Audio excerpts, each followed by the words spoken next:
اور اسی طریقے سے یہ سلسلہ چلتا چلا جائے گا، جو کہ آپ نے علم فلسفہ کے اندر پڑھا ہے کہ یہ دور ہے اور یہ باطل ہے۔ اس بنیاد پر دلیل خاص کا مطالبہ ہمارے مذہب اہل سنت والجماعت کے اصول سے باطل ہے۔ اور ایک بات اب یہ بیان کرنا رہ گیا کہ دلیل کسے کہتے ہیں۔ دلیل 3 چیزوں کے مجموعے کا نام ہے۔ نمبر 1، نص موجود ہوتی ہے، وہ نص قولی ہو، فعلی ہو، تقریری ہو، اس میں جو بھی بیان ہو۔ نمبر 2، اس نص کی دلالت۔ اور نمبر 3، دوسری معارض چیزوں سے اس کا محفوظ ہونا۔ تو جو چیز ہم نے پیش کی وہ نص ہے یا نہیں ہے، اگر وہ نص ہونا اس کا ثابت ہو جائے تو 3 چیزوں میں سے ایک چیز ثابت ہو گئی۔ پھر جو نص ثابت ہو چکی ہے اس کی جو دلالت، یعنی جو معنی اور مفہوم میں بیان کر رہا ہوں، اگر اس کا واقعتاً وہی معنی اور مفہوم ہے تو میری 2 بات صحیح ہو چکی ہے۔ اور تیسری چیز کہ میری پیش کردہ یہ نص اور اس کی دلالت دوسری دلیلوں سے معارض نہیں ہے، یا معارض ہے تو اس کا صحیح جواب ہمارے پاس موجود ہے۔ ان 3 چیزوں کے مجموعے کا نام دلیل ہے۔ تو آج کے تربیتی بیان میں ایک اہم چیز یہ ہے کہ ہم اس چیز کو سمجھیں کہ دلیل کسے کہتے ہیں، اور پورے وثوق کے ساتھ، پورے کانفیڈنس کے ساتھ ہم لوگوں کے سامنے دلیل دیا کریں، اور دلیل کو اسی طرح پرکھ لیا کریں کہ نص موجود ہو، اس کی دلالت ہمیں معلوم ہو، اور اس کا معارض ہمیں معلوم ہو، اور اس کی تطبیق ہمیں معلوم ہو جائے۔ تو پھر کسی کے سامنے برملا دلائل کو پیش کرنا اور بحث کرنا یہ نہایت آسان ہو جائے گا۔ اور جب بھی ہمارا مخاطب ہم سے دلیل خاص کا مطالبہ کرے گا تو اس کو یہ سمجھایا جائے گا کہ جس طریقے سے آپ ہم سے دلیل خاص کا مطالبہ کرتے ہیں، اگر فلاں منکر آپ سے اس کے اوپر کی دلیل خاص کا مطالبہ کرے گا تو آپ کا کیا جواب ہوگا؟ آپ کا جو جواب ہوگا وہی جواب ہماری طرف سے ہے۔ یہی طرز ہمارے اکابرین و علماء کا ہے کہ جو جواب ان کی طرف سے ہوگا پھر وہی جواب ہماری طرف سے ہے۔ انشاءاللہ آپ کی اتنی بات سے اس کا معاملہ پھنس جائے گا، اور وہ گھٹنا ٹیک کر مجبور ہوگا آپ کے دلیل کو تسلیم کر لینے پر۔ یہ دلیل خاص کے بارے میں تھوڑی سی وضاحت ہو گئی۔ کسی کو اور کچھ اگر سمجھنا ہو یا پوچھنا ہو، یا بات ہوئی کچھ؟ اب اصل جو چیز میں نے سوچا ہے وہ یہ کہ میں بیان کروں کہ اختلاف کی کتنی قسمیں ہیں۔ 3 قسمیں ہیں۔ جی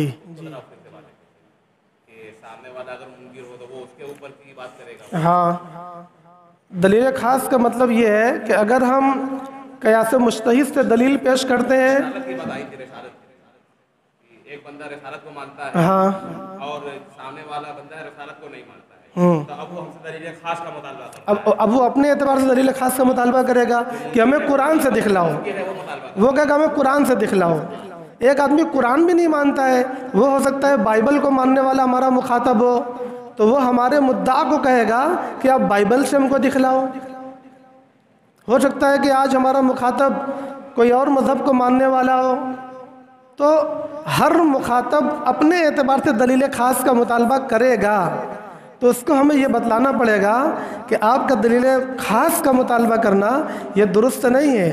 اور ان کے سامنے ہم ٹکراؤ کس طرح رکھیں گے کہ آپ کے سامنے اگر فلاں کھڑا ہو اور آپ سے اس مسئلے پر دلیل مانگے، آپ اس کو کیا جواب دیں گے؟ ٹھیک ہے مفتی صاحب؟ تو وہ کچھ بتائے گا نا کہ نہیں یہ تو نہیں چلے گا، تو آپ بتائیے کہ پھر آپ کا بھی نہیں چلے گا۔ جو اصول ہے اس اصول کے اندر ہم نے آپ کو دلیل دے دی ہے، اب دلیل ثابت ہو جانے کے بعد اور اس کے خلاف انکار نہ ثابت ہونے کے بعد نہ ماننا یہ عناد اور ہٹ دھرمی ہوتی ہے۔ ایمانداری کے طور پر اگر کسی چیز کے واقع ہونے کے لیے دلیل ثابت ہو گئی سچی اور پکی جو سب شرطیں ہیں اس کے ساتھ، تو پھر اس کے ماننے میں کوئی رکاوٹ نہیں ہونا چاہیے۔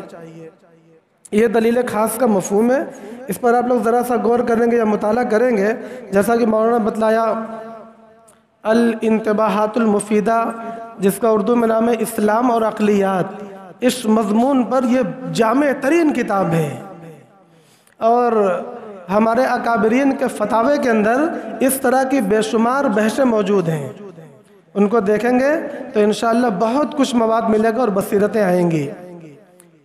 بہرحال میں بات شروع کروں کہ اختلاف کی 3 قسمیں ہیں۔ پہلا اختلاف اسلام اور کفر کا ہے،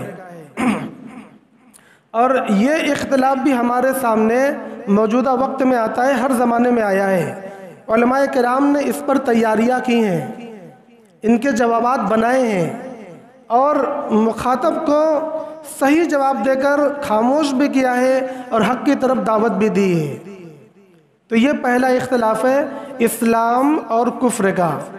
اختلاف نمبر 2 بین المسالک اختلاف، یعنی اہل سنت والجماعت اور اہل بدعت کا اختلاف۔ ہمارے سامنے پورا مشن پڑا ہے، پورا کام پڑا ہے اس عنوان پر تیاری کرنے کے لیے اور کام کرنے کے لیے۔ بے شمار تقاضے ہیں اہل سنت والجماعت کے موقف کو صاف کرنے کے اور اہل بدعت کی گمراہیوں کے واضح کرنے کے، لوگوں کو صحیح راہ دکھلانے کی۔ تیسرا اختلاف فقہ کے اندر اجتہادی اختلاف۔ ہمارے سامنے اس طرح کے بھی اختلاف آتے ہیں۔ تو اختلاف کی یہ 3 قسمیں ہیں، ان تینوں قسموں کے اصول الگ ہیں، ان تینوں قسموں کی تیاریاں الگ ہیں، اور ان تینوں قسموں کے احکام بھی جدا جدا ہیں۔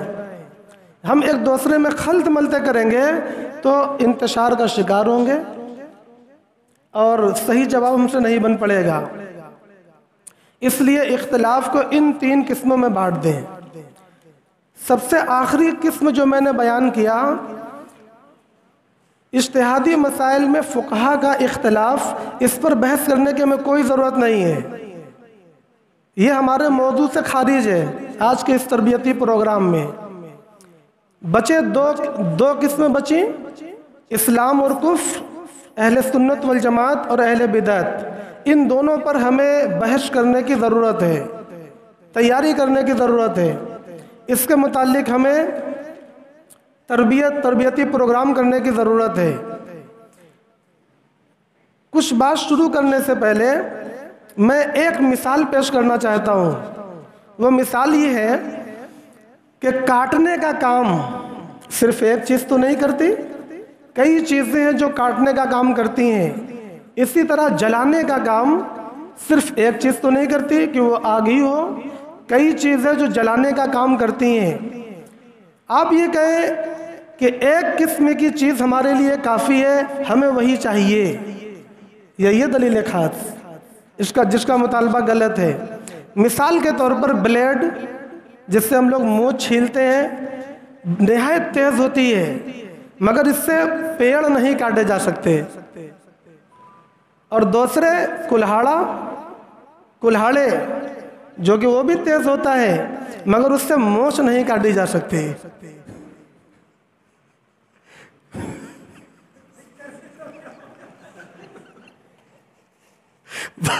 یہ مثال یہ بس دلیلوں کو سمجھانے کے لیے ہے کہ اگر ہم قیاس مجتہد پیش کریں تو آپ سمجھتے ہیں کہ مفتی صاحب نے بلیڈ پیش کر دیا، اس سے کیا ہوگا؟ نہیں، بلیڈ سے ہی مونچھ کاٹی جائے گی۔ آپ چاہے قرآن مجید کی آیت پیش کر دیں، پورا کلہاڑا مار دیں تو سارے دانت اندر چلے جائیں گے۔ میں بس یہی سمجھانا چاہ رہا ہوں کہ اسی طریقے سے ہمارے دلائل جو ہیں یہ ترتیب وار ہیں۔ عالم اور فقیہ جس جگہ جس دلیل کی ضرورت سمجھتا ہے بس اسی اعتبار سے پیش کرتا ہے، اور وہ ساری دلیلیں تیز ہوتی ہیں، اپنی جگہ پر کارگر ہوتی ہیں۔ ہمارے واقفیت کی بنیاد پر ہم یہ سمجھتے ہیں کہ بھائی یہاں پر بلیڈ کیوں پیش کیا، کلہاڑا کیوں نہیں پیش کیا۔ تو جہاں پر جس چیز کی ضرورت ہوگی بس اسی کو پیش کیا جائے گا۔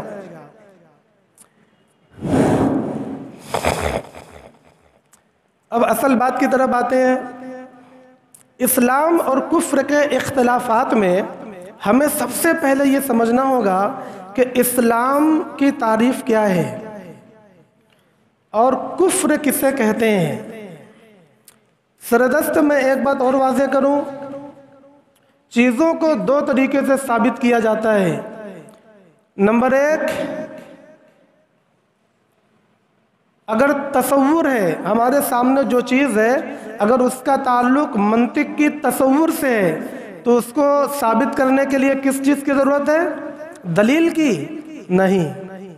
اس بات کو سمجھیے گا، ہر چیز کو دلیل سے ثابت نہیں کیا جاتا۔ ہم نے منطق میں پڑھا ہے منطق کے دو حصے ہوتے ہیں، تصور اور تصدیق۔ تصور مفرد چیزوں کو کہتے ہیں جس میں پورا جملہ پوری بات موجود نہ ہو، وہ تصور ہے۔ تو تصور کو ثابت کرنے کے لیے تعریف کافی ہے، حد تام، حد ناقص، رسم تام، رسم ناقص، اور اس کے جو آلات ہیں جنس اور فصل وغیرہ، اس شے کی تعریف کر دینا یہ کافی ہے اس شے کو ثابت کرنے کے لیے۔ ہم یہ بھی نہ سمجھا کریں کہ ہر جگہ دلیل کی ضرورت پڑتی ہے، کچھ جگہ پر تعریف کر دینے سے شے کا ثبوت ہو جاتا ہے۔ وہ کون سی چیزیں جس میں ہمیں دلیل کی ضرورت نہیں ہے؟ وہ ہیں تمام وہ چیزیں جن کا تعلق تصورات کی قبیل سے ہے، اور جو چیزیں تصدیقات کی قبیل سے ہیں ان کو ثابت کرنے کے لیے دلیل اور حجت کی ضرورت پڑتی ہے۔ ٹھیک؟ اب اسلام اور کفر کی بات میں نے کیا، اسلام کی تعریف کرنا اور کفر کی تعریف کرنا یہ اس کے وجودی ثبوت کے لیے کافی ہے۔ اسلام کسے کہتے ہیں؟ ایک تعریف تو وہ ہے جو ہم لوگ اپنے علماء کی زبان میں عربی میں بول دیتے ہیں، مگر میں بہت آسان کر کے کچھ کہنا چاہتا ہوں۔ ضروریات دین کو تسلیم کرنا، ان ضروریات دین کو ماننا جو ضروریات دین عام و خاص کے درمیان مشہور و معروف ہے۔ ضروریات دین اور وہ جو عام خاص لوگوں کے درمیان مشہور و معروف ہے، ان کو ماننا، ان کو تسلیم کرنا، یہ اسلام کو ماننا ہے۔ سوال یہ کہ ضروریات دین کیا ہے؟ تو وہ چیزیں جس کے بارے میں عام خاص سب سمجھتے ہیں کہ یہ اسلام ہے، اس کے بغیر اسلام نہیں ہے، جیسے نماز، روزہ، حج، زکوٰۃ، اور جناب آقا محمد الرسول اللہ صلی اللہ علیہ وسلم کی رسالت، ان کی ختم نبوت، اور ایمان مجمل کے اندر جو چیزیں بیان کی گئی ہیں، یعنی کتاب اللہ کہ اللہ کی کتابیں، تمام مسلمان ہونے کا مطلب، ضروریات اسلام کا مطلب کہ تمام رسولوں پر ایمان ہونا چاہیے، تمام اللہ کی کتابوں پر ایمان ہونا چاہیے، فرشتے اور قیامت، موت کے مرنے کے بعد دوبارہ زندہ ہونا، یہ ساری چیزیں ضروریات دین کی ہیں۔ ان چیزوں کو ماننا یہ اسلام ہے۔ اور کفر کسے کہتے ہیں؟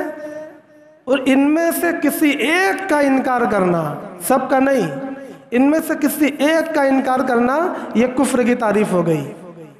اور صرف انکار ہی نہیں، اگر کوئی ان میں سے کسی ایک کی باطل تعویل کرتا ہے تو وہ بھی کفر میں شامل ہے۔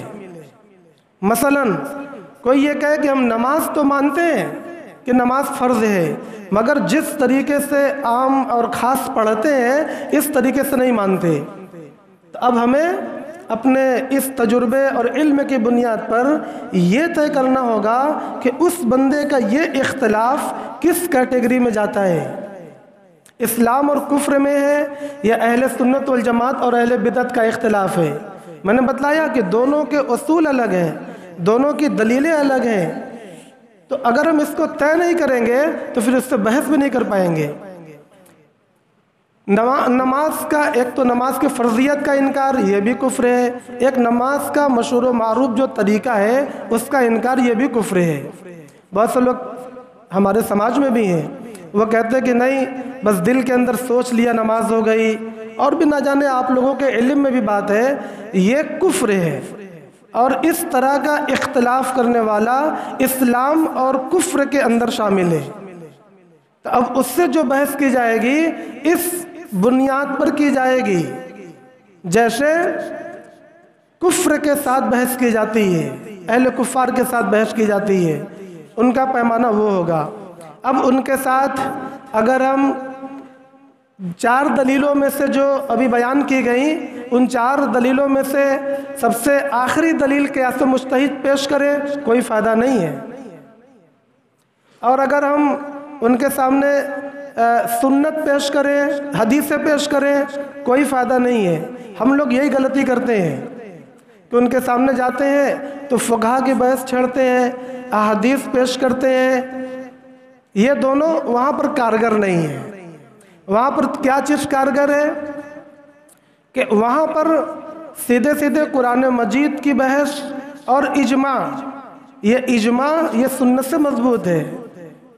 کیسے ہے یہ تفصیل کا وقت نہیں ہے، مگر سردست سے اتنا بتلا دوں کہ جو ترتیب ہماری کتابوں میں ہے، نمبر 1 کتاب اللہ، نمبر 2 سنت رسول اللہ، نمبر 3 اجماع، نمبر 4 قیاس مجتہد، یہ ترتیب فقہا کے لیے ہے۔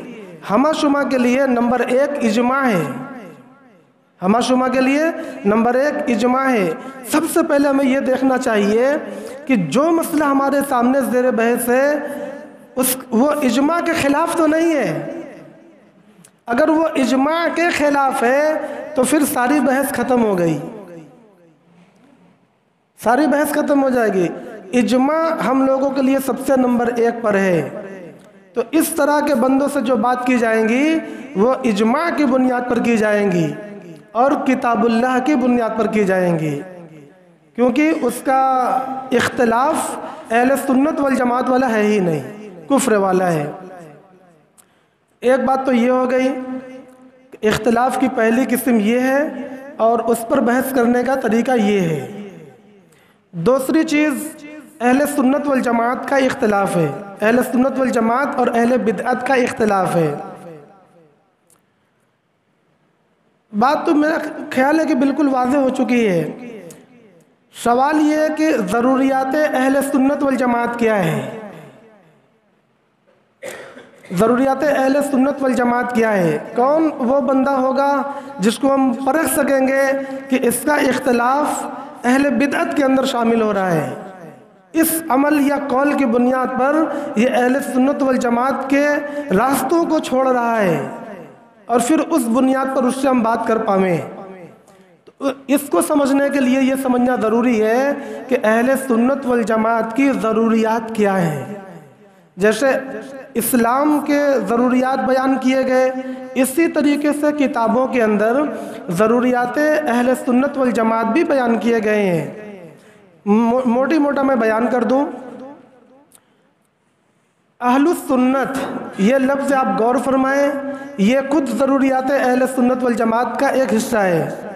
والجماعت یعنی جماعت صحابہ، یہ بھی ضروریات اہل سنت والجماعت کا ایک حصہ ہے۔ اسی ضروریات کی بنیاد پر اس کا نام پڑ گیا ہے۔ نمبر 3 صحابہ کا معیار حق ہونا، یہ ضروریات اہل سنت والجماعت میں سے ہے۔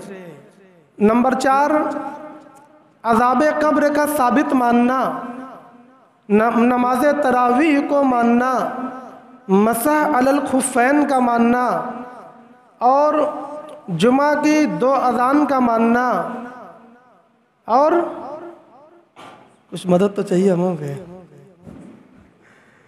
3 طلاق کا 3 طلاق ماننا، یہ سارے مسائل ہیں، یہ ضروریات اہل سنت والجماعت میں سے ہیں۔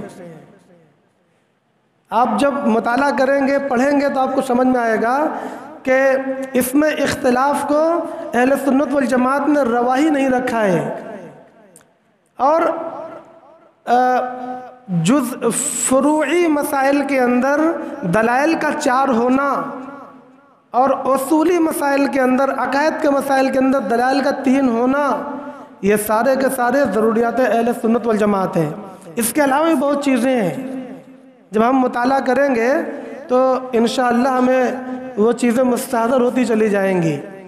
تو اب ہمارے سامنے جو بندہ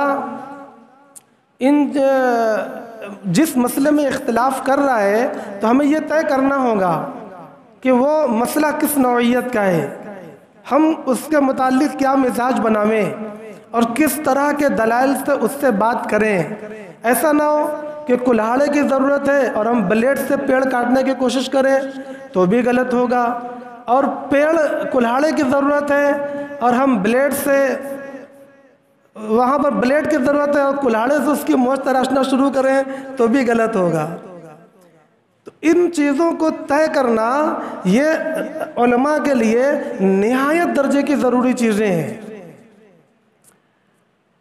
پھر ان سے ہم بحث کس طریقے سے کریں گے؟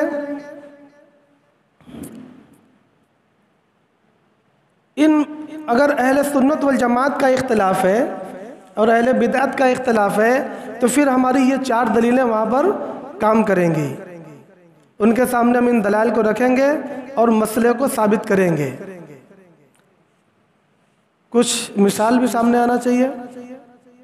مثلا غیر مقلدین کا ہم لوگوں سے جو اختلاف ہے، تو بالکل سب لوگ جانتے ہیں کہ وہ لوگ اہل سنت والجماعت میں شامل نہیں ہیں۔ ایسا نہیں کہ اس پر کوئی نص موجود ہے، ہمارے اور آپ کے فیصلے نے ایسا کیا ہے کہ ہم لوگ یہ مانتے ہیں کہ وہ اہل سنت والجماعت میں شامل نہیں ہیں۔ کیوں شامل نہیں ہیں؟ کس نے یہ فیصلہ کر دیا؟ وہ بھی کلمہ گو ہیں، وہ بھی ضروریات دین کو ماننے والے ہیں، وہ بھی بہت سے اچھے کام کرتے ہیں، اس کے باوجود ہم یہ کہیں کہ وہ اہل سنت والجماعت نہیں ہیں بلکہ وہ اہل بدعت ہیں۔ اہل بدعت جب ہم کہتے ہیں تو اس کا معنی یہ ہوتا ہے کہ وہ گمراہ ہیں، یعنی اس کا معنی یہ ہوتا ہے کہ ان کے نصیب میں جہنم ہے۔ کل بدعت ضلالہ وکل ضلالۃ فی النار، یہ بالکل واضح سی بات ہے، ہم بول کر تو خاموش ہو جاتے ہیں مگر وہاں پر یہ جملے گویا مضمر ہے، محذوف ہے۔ تو کس طریقے سے ہم یہ پہچانتے ہیں کہ وہ لوگ اہل سنت والجماعت سے خارج ہیں؟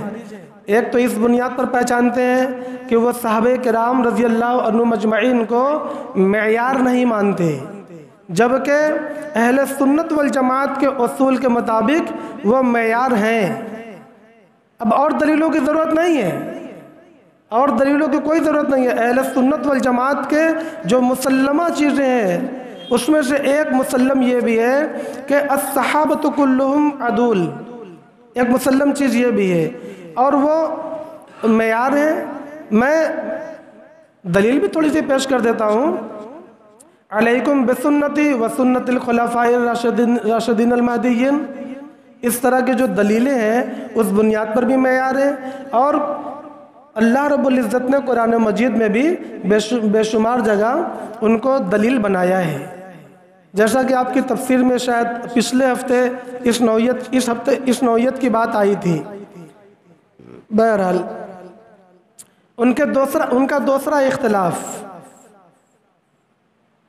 3 طلاق کے متعلق، جو ان کو اہل سنت والجماعت سے الگ کر رہا ہے۔ ان کا چوتھا اختلاف تراویح کے متعلق، جو ان کو خارج کر رہا ہے۔ ان کا چوتھا اختلاف جمعہ کی اذان ثانی کے متعلق، جو ان کو خارج کر رہا ہے۔ اسی طریقے سے اہل تشیع، وہ سارے صحابہ کو چند کو چھوڑ کر عادل نہیں مانتے، لہذا ان کے اس فیصلے نے ان کو نکال دیا اہل سنت والجماعت سے۔ وہ صحابہ کرام کو مطعون کرتے ہیں، ان کے اس فیصلے نے نکال دیا ان کو اہل سنت والجماعت سے۔ وہ قرآن مجید کے اندر تحریف کو تسلیم کرتے ہیں، اس فیصلے نے ان کو نکال دیا اہل سنت والجماعت سے۔ اسی طریقے کے اختلافات کو ہمیں سمجھنا ہوگا۔ جس کے لیے میں نے یہ بحث چھیڑی ہے کہ اختلاف کی 3 قسمیں ہیں۔ ہمارے سامنے ابھی ایک مسئلہ آیا تھا قاضی شاد اللہ پورہ کا، جو یہ کہہ رہا تھا بسم اللہ الرحمن الرحیم، اور ترجمہ کر رہا تھا شروع کرتا ہوں میں فاطمہ کے نام سے جو بڑا مہربان نہایت رحم کرنے والا ہے۔ یہ اختلاف کس نوعیت کا ہوا؟ اگر ہم عالم ہیں اور اس میدان میں کام کرنا چاہتے ہیں، کچھ لکھنا چاہتے ہیں، عوام کے سامنے احقاق حق اور ابطال باطل کرنا چاہتے ہیں، تو ظاہر سی بات ہے کہ پہلے ہمیں اتنی سوجھ بوجھ ہونا چاہیے، ورنہ جذبات کے اندر ہم کتاب لکھیں گے تو پھر وہی بلیڈ اور کلہاڑی والی مثال بیٹھا لیجئے، ہماری بات غلط ہوگی اور نتیجتاً ہم مطعون ہوں گے، ہمارا موقف کمزور ہوگا۔ ہم چلے تھے مدد کرنے مذہب کی، دین کی، اور ہمارے گلے میں پھندہ پڑ جائے گا، یعنی بات یہ ہو جائے گی کہ ہم چلے تھے نماز معاف کرانے اور روزہ گلے پڑ جائے گا۔ اس لیے ان نوعیتوں کو سمجھنا اس تربیتی پروگرام کے تعلق سے میں سمجھتا ہوں کہ نہایت اہمیت کی چیز ہے۔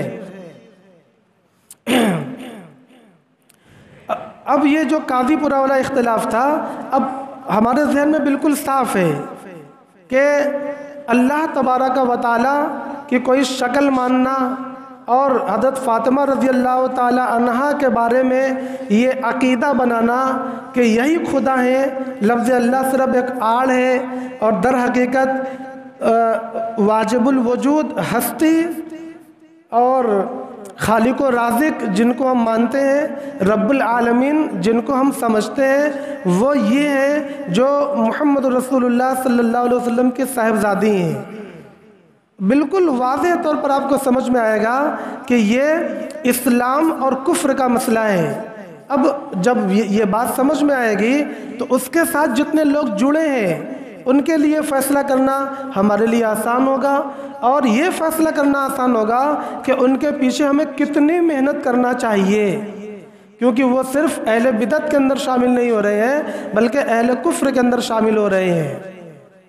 اس طریقے سے دوسرا ایک اختلاف ہمارے سامنے آیا مغل سرائے سے، عرفان صاحب کے نام سے، ان کی کتاب منہاج بن عرفان عارف کے نام سے، ان کی کتابیں پڑھنے سے یہ سمجھ میں آیا کہ ان کا جو اختلاف ہے وہ اختلاف اسلام اور کفر کا نہیں ہے، وہ قرآن مجید کی آیتوں کی جو تعویلات وغیرہ کر رہے ہیں تو وہ کفر کے اندر بھی نہیں شامل ہو رہے ہیں بلکہ وہ اسلام اہل سنت والجماعت سے خارج ہو رہے ہیں۔ اب ان کا جواب ہم کس طرح لکھیں گے، تیاری کس طرح کریں گے، استدلال کے لیے کون کون سی دلیلوں کا استعمال کریں گے، یہ اسی وقت ممکن ہوگا جب اختلاف کی نوعیت کو ہم پہچانیں گے۔ بہرحال بس اتنی ہی باتیں میں عرض کرنا ضروری سمجھ رہا تھا، اور ایک مختصر سی بات یہ ہے کہ اہل سنت والجماعت کا مکمل مفہوم ہمارے ذہنوں کے اندر ہونا چاہیے، اسلام اور کفر کی جامع اور معنی تعریف ہمارے ذہنوں کے اندر ہونا چاہیے، اور اختلاف کی یہ نوعیتیں اور پھر ان کے لیے کیا آلات ہیں یہ سب ہمارے لیے مستحضر ہونا چاہیے۔ تو انشاءاللہ کچھ دنوں کے اندر ہم سب اس طرح تیار ہوں گے کہ کوئی بھی اچانک ہمارے سامنے اختلاف آئے گا اور ہم مضبوطی کے ساتھ ڈٹ کر اس کا مقابلہ کر کے اللہ کے دین کو سربلند کر پائیں گے اور رسول اللہ صلی اللہ علیہ وسلم کی سنتوں کو زندہ کر پائیں گے۔ وآخر دعوانا ان الحمدللہ رب العالمین۔